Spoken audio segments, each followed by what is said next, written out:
Ah, ce ballon d'or, ce trophée très honorifique qui alimente beaucoup de débats, qui est pour certains une récompense qui ne représente pas le sport collectif qu'est le foot. Ce qu'en vrai, je peux comprendre, c'est un point de vue qui se défend totalement. Moi, j'avoue, aimer le ballon d'or, ça m'a toujours beaucoup hypé. Bon, beaucoup moins dû à deux extraterrestres qui ont quasiment tout raflé, mais c'est vraiment un trophée à part, je trouve. Et dans ces classements du ballon d'or, il y a forcément des désaccords, des préférences et de la subjectivité, bien entendu, comme tout top me direz-vous. Et dans cette vidéo, j'ai envie de mettre en lumière des joueurs qui aurait mérité sur certaines éditions de remporter le Ballon d'Or. Alors le but, ce n'est pas parler de vol ou de dire que les gagnants ne l'auraient pas mérité. En fait, je pars du principe que plusieurs le méritent et qu'à partir du moment où il n'y a qu'un seul gagnant, forcément un ou plusieurs le méritaient et ne l'ont pas eu. Et je voulais donc leur rendre hommage dans cette vidéo. Si cette vidéo vous plaît, en tout cas, n'hésitez pas à liker, ça apporte vraiment énormément pour la chaîne.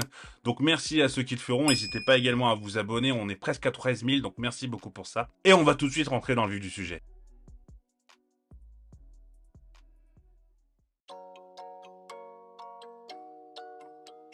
Je mets les deux années ensemble parce que je pense que vous savez de qui je vais parler, parce que forcément il est sur la miniature. Je vais parler du buteur polonais Robert Lewandowski. Robert Lewandowski est un buteur qui a d'ailleurs failli jouer à Lens, beaucoup plus jeune. Gervais Martel en avait parlé, bref, c'est pas le sujet. Mais qui a brillé du côté de Dortmund et également au Bayern. Et c'est justement dans le club bavarois qu'il évolue lors de la saison 2019-2020, et il fait une saison absolument stratosphérique d'un point de vue statistique. 34 buts en Bundesliga, sachant qu'il a joué 31 matchs, et pas tous dans son intégralité, donc pas mal. La Bundesliga qui s'est relativement étendue, car cette année, il y a le Covid, donc il y avait une pause de quasiment 3 mois, mais c'est le championnat allemand qui a repris en premier, après le premier blackout. Et s'il aurait dû avoir le ballon d'or, vous vous doutez bien que ce n'est pas qu'en championnat qu'il a brillé. Il a brillé également sur les ordres d'Hansi Flick et de Niko Kovac au début de la saison, en Pokal, donc la Coupe d'Allemagne, et en Ligue des Champions. Le Bayern a fait un triplé cette année-là, et Lewandowski est clairement un élément majeur de cette réussite.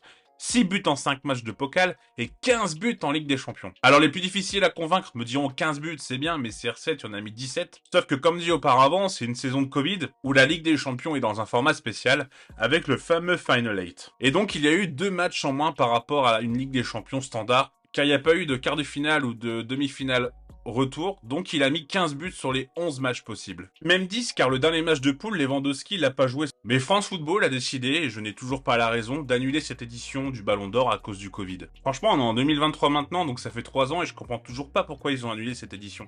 Alors oui, le championnat de France n'avait pas repris, mais il y a que 11 journées qui n'ont pas joué, et est-ce que la Ligue 1 est vraiment pris en considération dans le Ballon d'Or? Pas vraiment l'impression que ce soit le cas, mais heureusement, Lewandowski ne va pas baisser les bras, et va battre un record, 41 buts en Bundesliga. Là, ça y est, Lewandowski, c'est bon, en 2021, c'est pour lui le Ballon d'Or.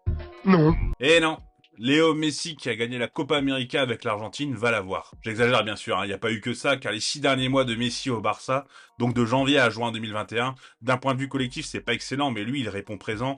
Il marque but sur but, il gagne tout de même la Copa del Rey, mais en Ligue des Champions, ça se fait sortir par le PSG, où d'ailleurs Messi met un but absolument stratosphérique. Et juste derrière, d'ailleurs, le PSG éliminera en quart derrière le Bayern de Lewandowski. Mais Messi part durant l'année du côté du PSG, et en 2021, c'était encore l'année civile qui comptait, et son début de parcours au PSG est absolument catastrophique, je crois qu'on peut dire les termes. Un but, 3 passes décisives, pour un joueur du standard de Messi, même si oui, on peut parler d'acclimatation ou quoi que ce soit, quand on parle de joueurs comme Messi, les 6 premiers mois au PSG étaient vraiment pas bons. En fait, le Ballon d'Or, c'est censé être normalement la nomination du meilleur joueur de l'année. Par essence, c'est ça, mais pas le meilleur joueur du monde. Messi, c'est le meilleur joueur du monde sur les 20 dernières années pour beaucoup, même de tous les temps. Je veux pas rentrer dans un débat qui me semble très subjectif et qui sert à rien à mon sens, mais je suis plutôt d'accord pour rejoindre cet avis. Mais l'année 2021 de Lewandowski était tout bonnement stratosphérique, mais malheureusement, ça n'a pas suffi. D'ailleurs, Messi, quand il reçoit le Ballon d'Or cette année, il dit que Lewandowski le méritait en 2020, plutôt classe de sa part, hein, il était clairement pas obligé de le faire, mais France Football a préféré ne pas écouter. Dommage pour le Polonais en tout cas, qui aurait mérité, même si ce n'est peut-être pas le footballeur le plus classe,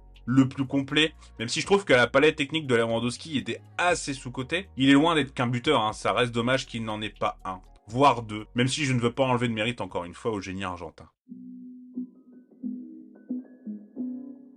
En 2019, c'est également Lionel Messi qui a eu le Ballon d'Or, hein, son 6e. Et il y en a un autre qui aurait mérité de remporter ce Ballon d'Or, il suffit juste de regarder le classement de cette année.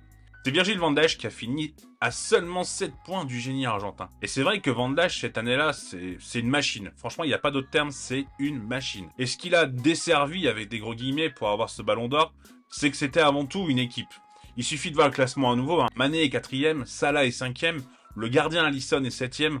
Bref, c'est un véritable collectif et le partage des points entre joueurs de Liverpool a permis à Messi, qui était, oui, bien entendu, excellent. Bon, c'est un peu un pléonasme de dire Messi est excellent, mais vous comprenez ce que je veux dire.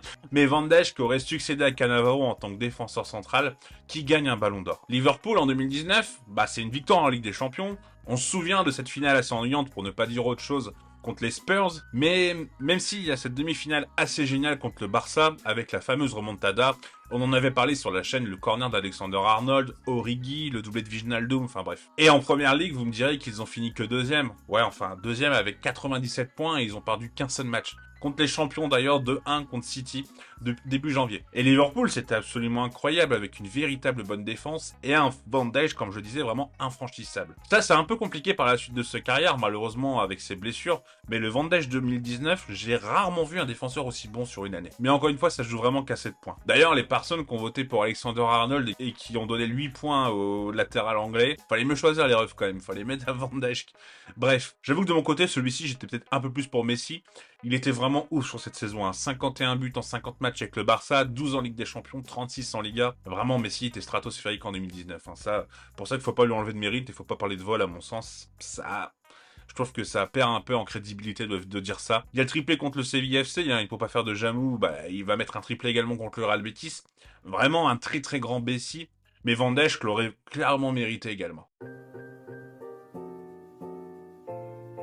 En 2013, en tant que Français, vous savez de qui je vais parler, évidemment Franck Ribéry. Messi, encore lui, a marqué 42 buts en club et en sélection, ce qui est un total correct, même si les années d'avant, il avait explosé les standards. Tandis que Cristiano Ronaldo, l'attaquant portugais, a impressionné tout le monde en inscrivant un total de 66 buts, devenant ainsi le meilleur buteur de 2013. Le troisième finaliste, Franck Ribéry, a certes sur le plan statistique marqué que, entre guillemets, 22 buts et s'est distingué tout de même avec 18 passes décisives, légèrement plus que les 15 de Ronaldo et de Messi. Néanmoins, Ribéry semblait mériter davantage de ballons d'or cette année-là. Même en termes de succès collectif, hein, Messi et Ronaldo avaient remporté moins de trophées que Ribéry. Leur seule distinction majeure était le championnat, tandis que le Bayern Munich avait accompli un triplé historique. Ribéry était le joueur phare de cette équipe, contribuant à 34 buts lors de cette campagne triplée, et devenant le meilleur joueur de l'équipe, la plus titrée du club. Réalisant même ce que des légendes du club bavarois comme Franz Beckenbauer et Gerd Müller n'avaient pas accompli 40 ans auparavant. Cependant, le football ne se résume pas forcément qu'à des trophées, maintenant 2013, et même si Ronaldo avait marqué 66 buts en 2013, il avait aussi tiré beaucoup plus que les deux autres finalistes du Ballon d'Or réunis. De plus, Ronaldo était en retard en termes de précision, de conversion, de passes réussies. Vraiment, sur pas mal d'aspects, Ribéry avait clairement un temps d'avance, en plus des trophées par rapport à Ronaldo et Messi. Et malgré ces éléments, Ronaldo a remporté le Ballon d'Or, soulignant que la qualité de la saison d'un joueur ne comptait pas autant que d'autres facteurs. Il est clair que Ribéry a été le meilleur joueur en 2013, comme en témoigne sa victoire dans la version UEFA du Ballon d'Or The Best. Cependant, il n'avait pas la popularité de Messi et Ronaldo, ni sur les réseaux sociaux malheureusement. On peut un peu reprocher également à la non-publicité, que ce soit du Bayern ou même de la FFF autour de Ribéry. D'ailleurs, le Bayern n'a pas appris de ses erreurs, car pour les Lewandowski, je suis persuadé que c'est pareil. Bon, après, c'est pas très culturel en Allemagne de mettre en avant pour des trophées individuels, mais bon. D'ailleurs, même chez les fans, dans les rues de Paris, où les fans de Messi et de Ronaldo étaient bien plus nombreux que ceux de Ribéry. En fin de compte, malgré ses performances exceptionnelles, individuelles et collectives, Kaiser Frank n'a jamais eu une véritable chance de remporter le Ballon d'Or. Et si je dois être tout à fait honnête avec vous, que Ronaldo là cette année, franchement, ça me choque pas forcément parce que sa saison était vraiment stratosphérique, tout comme le Real d'ailleurs, le Real de Mourinho. Mais le triplé du Bayern et l'apport de Ribéry sous les ordres d'Henkes, pour beaucoup c'est une injustice et franchement je peux rejoindre totalement ce constat. Et moi ce que je trouve vraiment extrêmement injuste, c'est que cette année-là, il finit seulement troisième. Et ça, franchement, pour moi, c'est vraiment honteux. Si Andrés Iniesta s'appelait Andresinho, il aurait 2 ballons d'or. Cette phrase, elle a été lâchée par Sergio Ramos, son coéquipier en sélection espagnole. Andrés Iniesta aurait dû, selon beaucoup de personnes, avoir ce ballon d'or, et c'est vrai que je peux rejoindre cet avis. D'ailleurs, beaucoup diront Xavi également, je peux l'entendre, mais j'avoue être un énorme fan d'Iniesta, joueur tellement élégant, et ce but en finale de Coupe du Monde, on pensait que tout était promis pour que ce soit Andrés Iniesta le ballon d'or espagnol. D'ailleurs, Lionel Messi, qui gagne le ballon d'or, avait même fait part de sa surprise car il disait que tout le monde disait que les vainqueurs seraient Xavi ou Iniesta. À cette belle époque, on ne savait pas qui était le vainqueur du ballon d'or. Maintenant, on le sait 2 semaines à l'avance, on sait déjà que c'est Messi qui va l'avoir. On savait déjà que c'était Messi qui avait battu Lewandowski il y a 2 ans. Benzema, c'est pareil, on le savait avant. Enfin bref, peut-être une pensée de vieux con, mais franchement, comme la liste d'ailleurs, la Coupe du Monde, quand on sait 2 jours à l'avance quelle est la liste pour la Coupe du Monde, Imaginez si on avait su que Benzema était appelé à l'Euro 2021 avant que la presse ne le dise. Bref, je retourne dans le sujet. Bon, pour la plupart, c'est que cette année-là, on change la façon de voter. Ce n'est plus seulement les journalistes qui votent, ça aurait eu forcément, et ça a forcément eu une influence, car effectivement, quand tu es joueur et que tu affrontes Messi, ça doit totalement t'impressionner, donc c'est normal que tu votes pour lui. Mais c'est vraiment dommage pour Iniesta tout de même. Pour l'ensemble de sa carrière, ça aurait été beau de voir Iniesta avoir un ballon d'or, même si encore une fois, c'est le meilleur joueur de l'année qui doit être nommé. Mais quand on voit Modric avoir un ballon d'or en 2018, alors j'étais très content pour Modric et lui aussi le méritait, on s'entend, mais j'aurais aimé pour la trace qu'il laisse, même si ce n'est pas parce que tu as un ballon d'or que tu marques pas, mais un joueur aussi simple en apparence et aussi élégant que Andrés Iniesta, ça aurait vraiment été top. D'ailleurs, pour finir sur Iniesta, si on se disait que ça allait être lui, c'est parce qu'il a gagné la Coupe du Monde et que depuis 1994, c'est toujours un vainqueur de la Coupe du Monde qui gagne le Ballon d'Or, mais non, c'est Messi qui l'a eu. Bon, c'est pas non plus un scandale, hein, et encore une fois, je reviens avec ce que je vous ai dit en préambule, hein, les votes sont subjectifs, les pensées sont subjectives, et ce n'est pas parce qu'on l'a eu qu'il ne le méritait pas, plusieurs joueurs peuvent le mériter. Dommage pour Iniesta en tout cas. Et en 2010, je vais en mettre un autre parce que si j'en parle pas, je sais qu'en commentaire, on va m'en parler.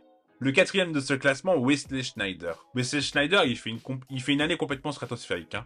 Le trio absolument dantesque de l'Inter avec Milito et Eto'o, on peut même rajouter un quatrième avec Goran Pandev en réalité, où ils vont faire un triplé Serie A, Coppa Italia et surtout la Ligue des Champions, où ils vont sortir le Barça en demi, peut-être la meilleure équipe de l'histoire à cette époque. Alors la manière, avec José Mourinho, on peut en discuter, mais pour battre le Barça, c'était peut-être un des seuls moyens hein, à ce moment-là. Et en finale, ils battent le Bayern tout de même assez facilement, et lors de la Coupe du Monde, les Bataves vont en finale où ils perdent contre l'Espagne, et si les Pays-Bas gagnent la Coupe du Monde, et ben en fait, il aurait tout simplement tout gagné, Sneijder. Et ça a rentré clairement dans la discussion pour gagner la Coupe du Monde.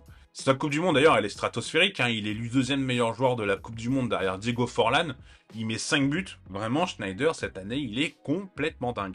Mais il se classera seulement quatrième au Ballon d'Or, ce qui est vraiment très dur je trouve. Même si les trois du Barça devant ont fait des sacrées saisons, hein. Mais Sneijder... D'ailleurs après ça, un peu comme Ribéry, même si Ribéry c'est un peu plus physique, on va plus voir un grand Sneijder malheureusement. On sent qu'il a été affecté par ce manque de reconnaissance si on peut dire. Je vais pas aller plus loin sur Sneijder car je mettrai plus Iniesta, mais je suis obligé de vous en parler parce que je sais qu'on va m'en parler si je mets que Iniesta en 2010. Et j'ai encore vu un tweet d'ailleurs hier qui parlait Sneijder en 2010, donc je pense qu'il a sa place dans cette vidéo. Bon, en 2006, vous vous rappelez de cette année football, hein, en tant que Français, forcément. Zizou contre l'Espagne, Zizou contre le Brésil, Zizou contre l'Italie. Peut-être pas pour les bonnes raisons contre l'Italie. Et en finale, comme indiqué, on affronte l'Italie qui est extrêmement solide défensivement, avec Cannavaro en défense centrale, et c'est pourquoi il gagne le Ballon d'Or. Et si cette équipe d'Italie prend peu de buts, c'est aussi parce qu'ils ont un gardien qui est totalement intouchable, Gigi Buffon, qui finit deuxième cette année au Ballon d'Or. Et bah lui aussi, il aurait pu avoir le Ballon d'Or. La Coupe du Monde, il est stratosphérique. Il prend que 2 buts hein, dans ce mondial. Un contre son camp, contre Zaccardo, en poule contre les États-Unis, où il peut clairement pas faire grand-chose. Et la Penenka Zizou en finale, bah c'est pareil, là il peut pas vraiment faire grand-chose. Il gagne la série en 2006. Enfin, sur le papier, il la gagne, sauf qu'un scandale éclate, hein, le Calciopoli, une histoire de paris sportif, où la Juventus va se faire donc enlever son titre et va se faire également rétrograder en série B. Et ça a peut-être joué sur Buffon, car la suite, après la Coupe du Monde, bah, il va jouer en série B et c'est sûr que pour briller, aux yeux de tout le monde, c'est tout de même assez compliqué. Mais Cannavaro, de son côté, il signe au Real Madrid et son début d'aventure au Real, ah bah c'est loin d'être glorieux, hein, mais bon. Peu importe, et d'ailleurs la suite de l'année n'a jamais été vraiment prise en compte dans les classements du Ballon d'Or. C'est bien que désormais le Ballon d'Or d'ailleurs soit sur des saisons et non pas sur des années civiles, car ça rimait franchement pas grand chose que ce soit sur des années civiles. C'est un truc que j'avais jamais compris et c'est bien que ça ait enfin changé. Cannavaro est largement premier au classement du Ballon d'Or, hein, devant Buffon, et troisième, un certain Thierry Henry. Et justement, l'attaquant français, bah déjà, il aurait pu l'avoir en 2003. On va revenir sur 2006 tout d'abord rapidement, car c'est vrai qu'il fait une excellente saison, mais perdre les 2 finales de Ligue des Champions tout d'abord contre le Barça, puis après en Coupe du Monde contre l'Italie, malheureusement ça ne fait pas pencher dans la balance favorablement son classement Ballon d'Or. Mais en 2003, je trouve que c'est encore plus flagrant. Thierry Henry en 2023, c'est 42 buts et 26 passes décisives, il marche sur l'eau, il est complètement fou, il finit deuxième de Première Ligue, et la deuxième partie d'année civile, bah c'est le début de la fameuse année des Invincibles. Il gagne la Cup également, alors peut-être que je suis biaisé par le prisme franco-français, je veux bien l'entendre, on suivait énormément Arsenal, à travers notamment Téléfoot. Mais je me souviens, j'étais tout de même relativement jeune, ça avait fait beaucoup de bruit que ce soit Nedved Ballon d'Or et pas Thierry Henry. Alors le Tchèque est un joueur marquant, un joueur énorme, hein. Il gagne la Serie A cette année-là, il va en finale de Ligue des Champions où il perd contre l'AC Milan dans cette finale 100% italienne. Avec la République tchèque également, hein, on sent un engouement et une montée en puissance de cette sélection qui est quand même relativement jeune. D'ailleurs, on le verra quelques mois après à l'Euro où ils seront énormes, ils seront éliminés en demi-finale. Mais cette année-là, le Français était tout de même proche de pouvoir gagner ce Ballon d'Or. Et tout comme Iniesta, pour sa carrière, il aurait pu mériter d'avoir cette consécration. Mais malheureusement, bah non. Dommage. D'ailleurs, je sais que Raoul, dans une interview à SoFoot, avait dit que pour lui, cette année-là, bah, il ne l'aurait ni donné à Nedved, ni donné à Henry, mais il l'aurait donné à Maldini, qui finit 3ème cette année-là au classement. Et pourquoi pas également avec justement la Ligue des Champions gagnée contre la Juve. Et Maldini, bah Maldini, quoi. Peut-être un des meilleurs défenseurs centrales que j'ai vu de ma vie, tout simplement. Bref, Henry, clairement, il aurait pu le mériter en 2003.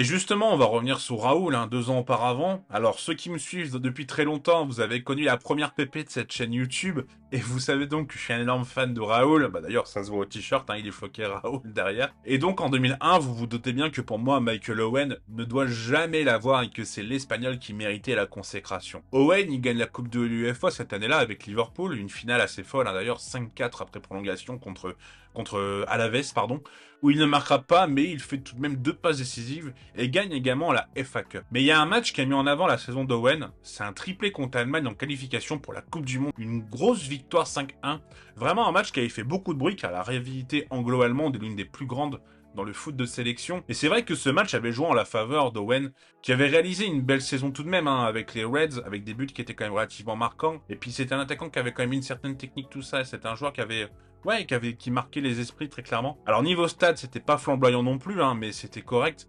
Mais Raoul, cette année-là, sur la saison 2000-2021, il y a 24 buts en Liga pour Raoul, sachant qu'il jouait second attaquant. C'est une belle perf et c'est surtout sa 2e partie de saison, donc le début d'année où il est excellent. En Ligue des Champions, on peut se rappeler également de son doublé contre Leeds, en 2e phase de poule. Son doublé également en quart de finale contre les Turcs de Galatasaray. Bon, malheureusement, le Real perd en demi contre le Bayern, le futur vainqueur de cette édition. Triplé également en Super Coupe d'Espagne, contre le Real Saragosse en août 2021 au match retour.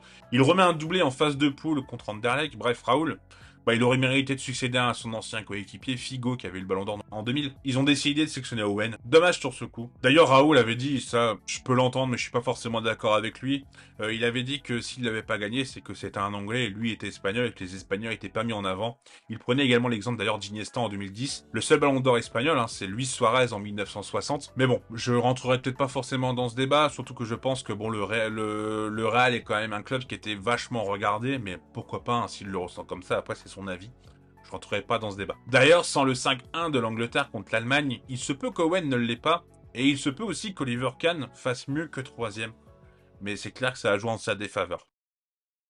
J'espère que la vidéo vous aura plu. Écoutez, j'ai vraiment pris beaucoup de plaisir à faire cette vidéo, de parler de joueurs qui auraient mérité de gagner ce Ballon d'Or. Dites-moi vous en commentaire si vous avez d'autres idées et d'autres joueurs qui pour vous auraient mérité de remporter le Ballon d'Or. Je sais que par exemple j'ai pas parlé de Neuer en 2014, c'est vrai que lui aussi, pourquoi pas, on aurait pu le mettre dans cette vidéo. En tout cas, si la vidéo vous plaît, n'hésitez pas à liker, c'est très important pour le référencement. En ce moment, c'est assez calme sur le YouTube Foot de façon générale pour un peu tous les créateurs. Donc en fait, vos pouces nous aident vraiment énormément à pouvoir mettre les vidéos en avant. Donc merci beaucoup à ceux qui le feront. N'hésitez pas également à vous abonner et à activer la cloche de notification pour les prochaines vidéos. La prochaine vidéo, ce sera également une vidéo sur le Ballon d'Or. Je vous en dis pas plus, ce sera pas une vidéo sur qui mérite le Ballon d'Or cette année. Ça a déjà été fait et c'est des débats qu'on voit quand même assez souvent. Ce sera une autre vidéo sur le thème du Ballon d'Or, donc j'espère qu'elle vous plaira. En tout cas, je vous souhaite une bonne journée ou une bonne soirée en fonction à l'heure où vous regardez la vidéo. Prenez soin de vous. Si vous êtes supporter lyonnais, bon courage, on est ensemble. Et je vous dis à bientôt. Tchuss!